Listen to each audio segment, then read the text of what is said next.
Alrighty, it is time for my personal ranking of the Spider-Man films slash accompanying Spider-Man spin-offs like Venom, Into the Spider-Verse, all that, with Morbius' trailer dropping, and obviously we're getting Venom 2 and Morbius movie later this year. I wanted to put my thoughts on a video showing you this is where I stand with Spider-Man. So it's, 1 through 9, and 9 being the worst, 1 being the best. But before I start, let me go ahead and say this. Give me your personal rankings and why for each film down below. We're not going to agree on everything. Just go ahead and accept that now. I personally have Spider-Man films that I like way more than some recent ones, and that's not the popular opinion right now, and a lot of people are going to disagree with me, but that's fine. This is my opinion. This is my personal list. And, I'm going to go ahead and start my background with Spider-Man. I have over 100 comic books of Spider-Man. I have action figures. I have video game collection. I've played almost every single Spider-Man game. Ones on 32X, CD, Genesis, Super Nintendo, NES, Game Gear, Game Boy Advance, all of them, GameCube, all of those. So I've played, I would like to say most of them. So I feel like I am very well versed, and also when I was younger, all I would watch is Spider-Man stuff, whether it's the animated series or at the time Spider-Man 1 and 2. So let's go ahead and get into this. Number 9 for me is Spider-Man Homecoming, or as I should say, Spider-Boy Homecoming. When this movie was coming out, I was very excited for it. It was a new take. He's younger, and he's a little bit more quirky, but there's just always been something off about him. I feel personally this is the least Spider-Man movie of them all, excluding Venom. I understand that this is the first movie for Tom Holland, and they're trying to set up this kind of arc for the character of him starting out and he's not knowing what to do. And at the end, he's probably going to know what to do and become like an actual Spider-Man. But at this point, he's just too immature and he just doesn't feel like Spider-Man to me. Even if you go back to Andrew Garfield's and Tobey Maguire's portrayals in the first movie, they immediately feel like Spider-Man when they put the suits on. They're inexperienced and they don't know what they're doing, but yet they still feel like Spider-Man. This movie misses several parts of a Spider-Man movie I think it needs to have. One, there's not that many web swings. There's one that I can remember. And honestly, this movie doesn't have huge risk or personal risk when it comes to Tom Holland. He never seems to go through anything. There's no hardships. There's no real sense of urgency. He loses his suit, but 5 scenes later, he's still doing Spider-Man scenes. He's not really losing anything. He loses the suit, and then at the end of the movie, he gets it back and has the chance to get a better one. He has no real consequences. Toby lost his friends. He lost his work. He lost love. Most importantly, he lost himself in Spider-Man 2, and he lost his powers. In the original trilogy, he can't pay his rent throughout the whole thing. And that's his consequences for becoming Spider-Man. Andrew, most importantly, loses the love of his life because of him being Spider-Man. And Tom hasn't had that yet in 2 films, and that's really worrying for me. He lost Tony in Avengers Endgame, but still, the repercussions for that aren't that big of a deal. And by the end of Spider-Man Far From Home, he's okay with it. There's no real hardship going through there. So obviously, that is a big down for me. And honestly, the characters surrounding him aren't that strong for me.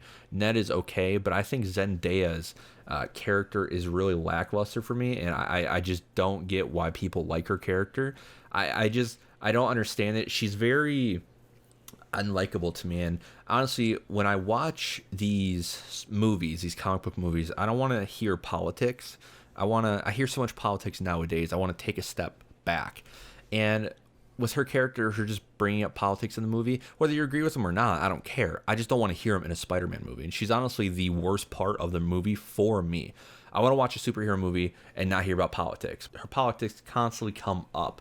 Michael Keaton's great, of course, and Tony helps Peter too much in this movie for my liking, and he just doesn't feel like he's doing stuff on his own. And I want Spider-Man to be able to have his own movies and do stuff on his own without help. That's what makes the original trilogy and the Amazing Spider-Man series so good for me. So it's a decent overall movie, but a bad Spider-Man movie. And if I had to rate this movie now, I would give this movie a 5.5 out of 10. Moving on to number 8, we have Spider-Boy Far From Good. First, let's just start off with the good. The suit looks good, even though it's CGI. There's more development between Peter and MJ. I still don't feel like it's strong enough, though. And there's more web-swinging scenes, and there are more action scenes where he's doing more by himself.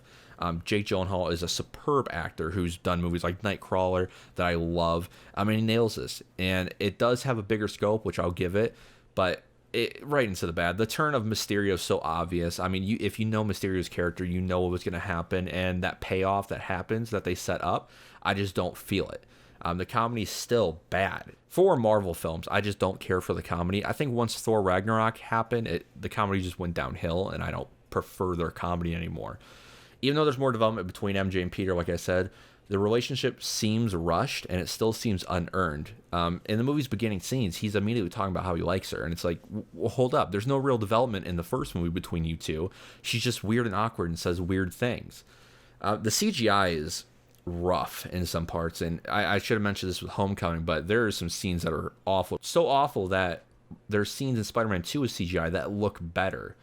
And that's always been one gripe of mine. Why not go with a real suit like the other ones than completely CGI? Also, another big thing with me is, why does every villain in the Spider-Man series so far have to come from Tony?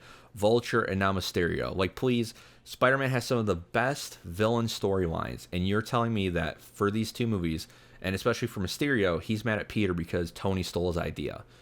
Also, how does he know about Peter's and Tony's relationship like that? And also, let's go ahead and talk about just a scene that irks me. There's a scene where he's wearing the glasses, and he does this act where a missile is coming down trying to attack the bus. Or no, it's drones, sorry. And so the bus is moving straight, and he jumps out the top. Now, the way, I guess movement works when it comes to that is, if the bus is moving, he jumps straight up. The bus will pass him, and he won't be able to get back on the bus. But the movie, he just jumps straight back in. And that's a real flaw for me. That's always bugged me since I've seen it. And honestly, I just don't care for it. I have probably seen this movie the second least out of all Spider-Man movies. I've seen this once since the Blu-rays dropped. And honestly, I just don't like it at all. This movie doesn't feel like Spider-Man. It feels like more of a kid who is annoying and very unlikable, with other characters around him who are unlikable, and who doesn't want to be a hero but still gets everything handed to him.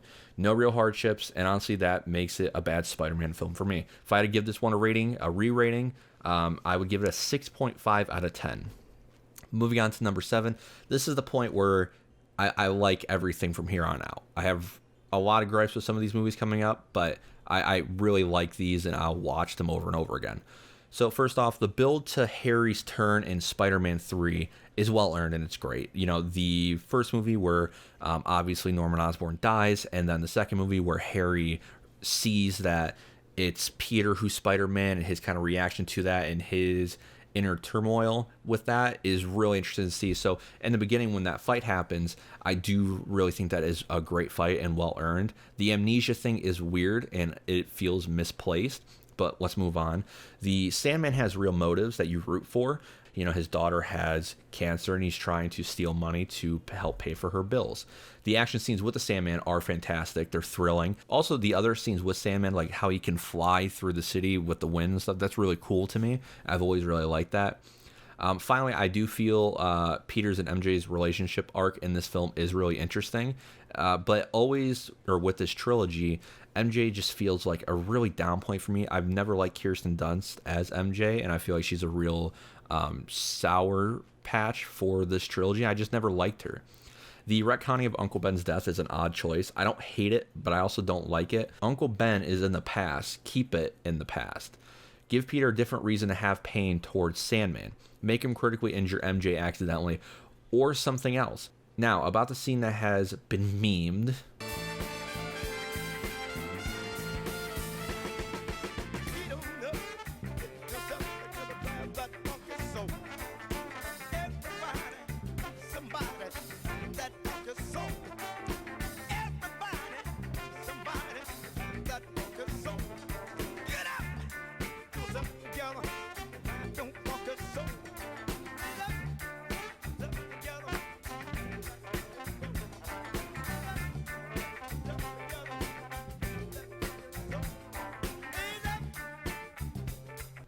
Toby dancing is one of, if not the greatest scene in film history. Not joking. This definitely feels out of place, and I don't like it. It's such an awkward scene, and the whole build-up towards the final scene before he, I guess, gets rid of Venom is, I would say, interesting at the least. I will say the dark moments of this movie are, like I said before, interesting, like the scene where Peter eventually hits MJ, that fundamentally breaks his character and makes him realize what he has turned into, seeing himself turn into the villain. And in one scene, it conveys so much emotion, and I guess so much. It kind of concludes his character arc for the film, which is so nice in one scene, that it makes all the previous scenes okay with this payoff. But then there's Topher Grace's Brock. Eric from that 70s show is not scary at all. He's not threatening, and honestly, he's the worst part of the movie probably. His motive is subpar, and once again, the whole Venom thing is rushed.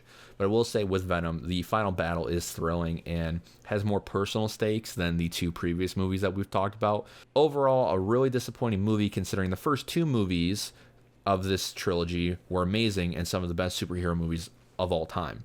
If I had to rate this one, it would be a 7.5 out of 10. Next is Venom. So this movie is very entertaining. It's smart. It's a welcome intro to Venom. It's a good standalone Venom movie. The movie is sloppy, do not get me wrong. The villain is bad. Some of the editing is weird. And some of the choices that they make are weird. But what really makes me like this movie is the relationship between Venom and Brock. Tom Hardy is one of my favorite actors working right now, and he nails this kind of quirky character that's struggling with coping with this alien inside of him. And Venom's really twisted but funny in a weird way. The movie is a little more dark and the action's good but not great. The only reason this is higher than Spider-Man 3 is that they nailed Eddie and Venom, unlike Spider-Man 3. So I gave Spider-Man 3 a 7.5. I'm giving this one a 7.6, so just that little tick higher. Number 5 is The Amazing Spider-Man. CGI is fantastic. The web swinging at the end and the overall build of him swinging for the first time is great. Unlike Homecoming, the web swinging is amazing, and the inexperience of him is a real plus of this movie. And watching him learning how to become Spider-Man and deal with this is very entertaining. Emma and Andrew Garfield's chemistry is out of this world. It is so good. I mean, it helps that they were actually dating, but oh my God, chemistry that you really don't see right now. You haven't seen it in a while. Kirk Connors is a solid villain. Honestly, the lizard fight scenes are very interesting, and this movie might have the best Stan Lee cameo of all time.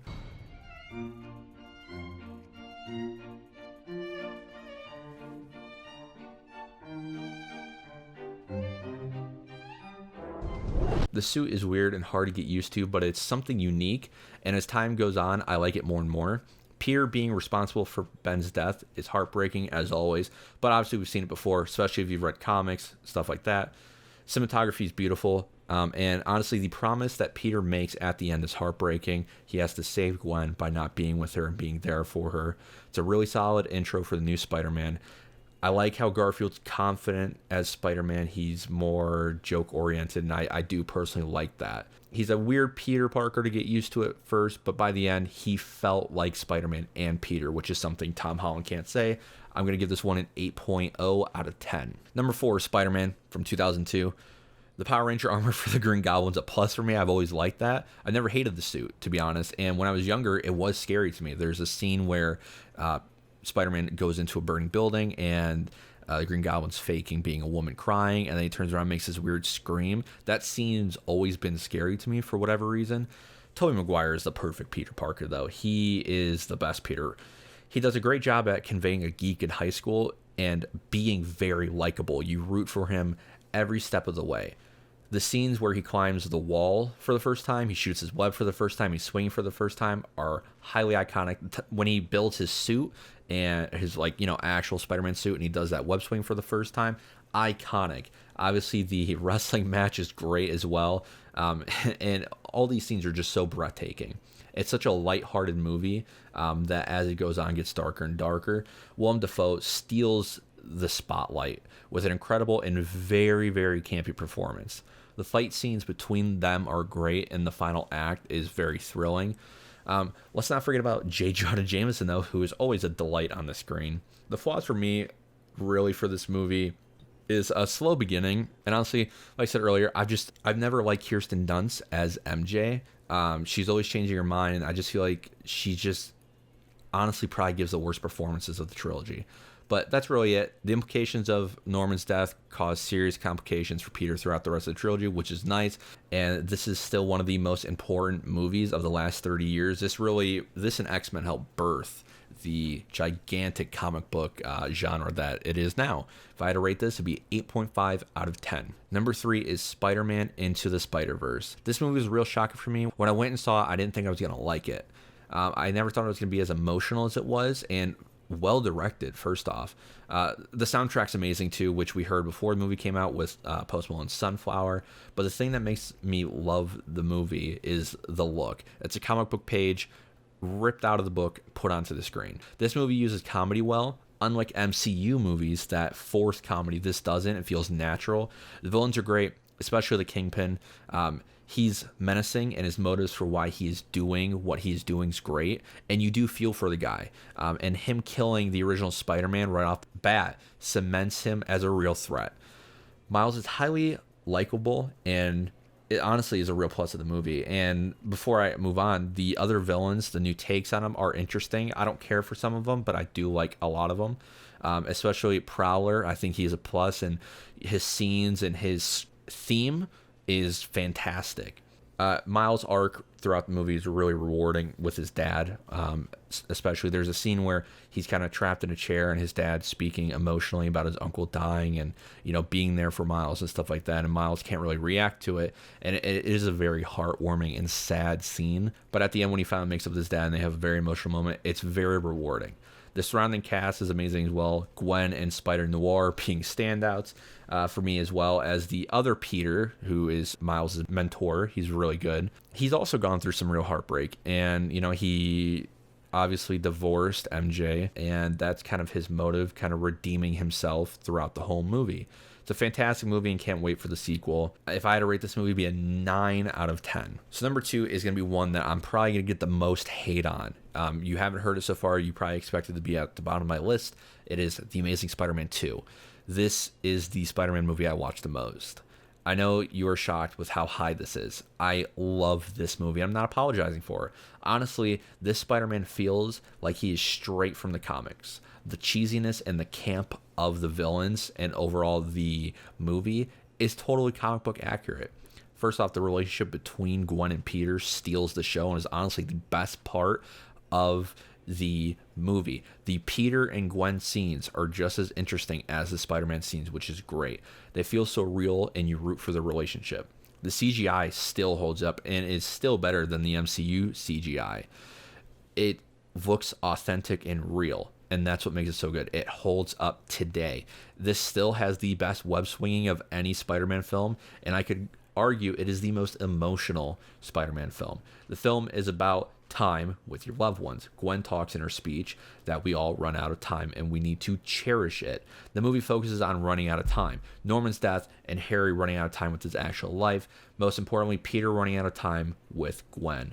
This makes the movie for me. Gwen's death is so earned for me and still to this day makes me tear up.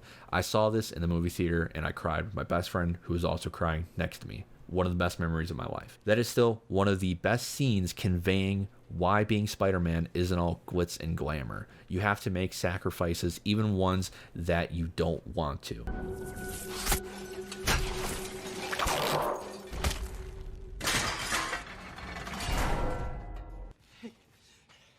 Hey.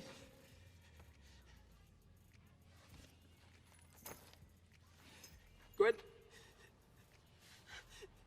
Hey. Breathe.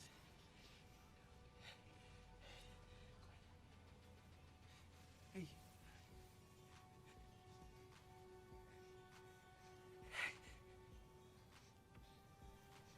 You're okay.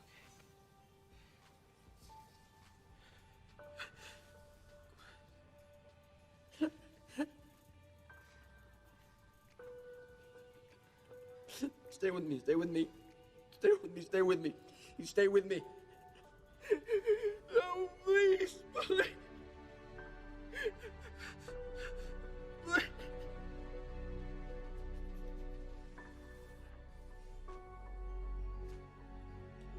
I can't.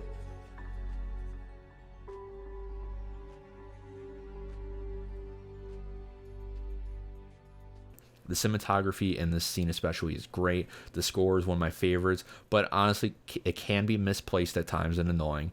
Electro is a different take from the comics, and at first I like them, but as time goes on, I do kind of see how he is a real weak point.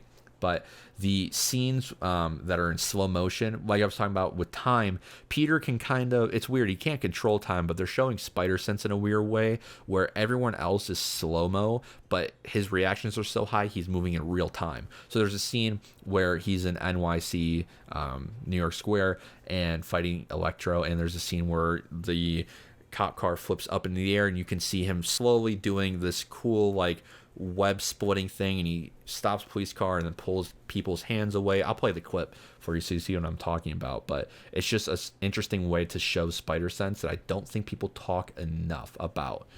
And like I said, this is the one I watch the most. If I want to watch a Spider-Man movie, I watch this. It's the most entertaining, and I think emotionally it hits me the best, or the most. I haven't watched Far From Home since it came out on Blu-ray, and Homecoming's been longer. I haven't watched Homecoming about a year and a half. But I watch TASM 2 more than twice a month. It's a fantastic Spider-Man film, and it feels the most comic book accurate to me personally. I wish we got TASM 3. It's still the best Spider-Man suit, and if I had to rate this, personally, this is a 9.8 out of 10 for me. But number one, you knew what it is. Spider-Man 2. If you want to talk about some consequences, Peter loses everything in this movie, which makes it great. Really relatable. First off, he can't pay rent like I talked about earlier. In the beginning of the film, he loses his job because he is constantly late. He can't keep up with his responsibilities. He's failing in school, he can't see MJ's show, and he's just failing as a friend, as a student, and as an employee. He loses his powers, and that eventually leads into one of the most iconic shots of the movie where he throws the suit into the garbage. Also, real quick, the J.K. Simmons scene where he's wearing the suit is a plus. He loses MJ due to the fact that he can't make it to her show because he doesn't have the time. He's always late. The Peter aspects of this movie are fantastic and are just as interesting as the Spider-Man parts. That's the best point of this movie. A lot of these other Spider-Man movies, the interesting parts are Spider-Man, but when you go to Peter, you're like, oh man, I just want to get the Spider-Man parts, especially when it comes to the MCU movies. It's, man, I want to see more of Peter's stuff. And they're just as interesting to me. The villain is the best still of any Spider-Man film. First off, his introduction as Doc Ock in like this Evil Dead-esque scene. You know, it's shot like Evil Dead, where the robot arms kill all these people, is amazing. Let's get to the scene everyone talks about. It's the train scene, and it's amazing for so many reasons. First off, the action is very fluid and easy to follow. The intensity that it is building is so special, and you know, obviously it's a race against the clock. If he doesn't stop the train somehow, they're going to fall off, all these people, and die. But when Spider-Man gets in front of the train and risks himself for the people on the train, it's such an important scene for the character himself, showing that he is not special, he is not bigger than anyone else. He's a normal person who has the abilities and will risk his life for you. And I think that reflects onto the next scene where you see his mask off and the people in the train carrying him, and he is in like a Jesus-like pose. It's amazing. And all of them realizing that, hey, this guy's no older than my kid. He's a normal person, just like all of us. And that's what makes Spider-Man such a great character, and that I feel has been lacking in the MCU movie. He brings hope to everyone, and everyone can see themselves behind the mask. What Stan Lee quoted about Spider-Man a while ago was Spider-Man was very important for him because anybody could be him. He was a normal person. He's not, you know, Captain America who got this serum and becomes super strong. Spider-Man was a nerd in high school who just got these abilities and still after is a nerd and still is just such a genuine person. He isn't special as a person, but he's special because of his acts. It's still the best superhero movie of all time and is my personal favorite Spider-Man movie of all time. Also, for a real quick point, which I talked about earlier, Harry finding out Spider-Man's Peter is such a rewarding scene and sets up the third movie very nicely. If I had to rate this 10 out of 10, I really have no flaws with this movie besides MJ, which I've talked about earlier, but this movie is just a masterpiece and honestly needs to be respected as such. There's people throwing around how the MCU makes the best movies. MCU hasn't come close to Spider-Man 2. So give me your ratings down below. Let me know what you think of my ratings. Let's please be civil down in the comments. If you agree with me or not, that's fine. This is my personal opinion, but let me know yours. I want to know, please. And I'll be doing more of these ranking videos when it comes to the Spider-Man universe. When Morbius and Venom 2 drop, I'll probably redo this ranking and go through my thoughts on those as well. But I'll have reviews up for those movies and stuff like that. Please stay tuned for my podcast every week, and I'll see you guys on the next video.